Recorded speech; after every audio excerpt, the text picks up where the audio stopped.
গত পরশুদিন থেকে একটা কাজ করতেছি যে আলেমদের মধ্যে যদি কোনো ত্রুটি হয় আমরা এটা গোল টেবিলে বসে সমাধান করব। কেন?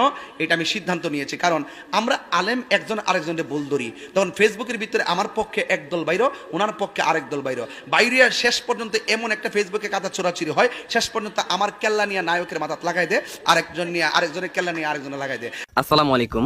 আজকের ভিডিও কেউ শেষ পর্যন্ত না দেখে কমেন্ট করবেন না।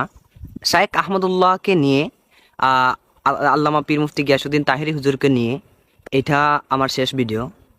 তাহেরি হুজুর বলে দিয়েছেন, ঐক্যের ডাক দিয়েছেন।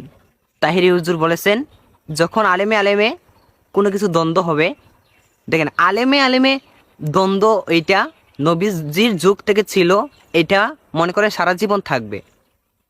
ঐক্যের ডাক যেই দেখ না কেন কখনো ঐক্য হবে না, বিরোধিতা একজন আরেকজনের জন্য থাকবেই।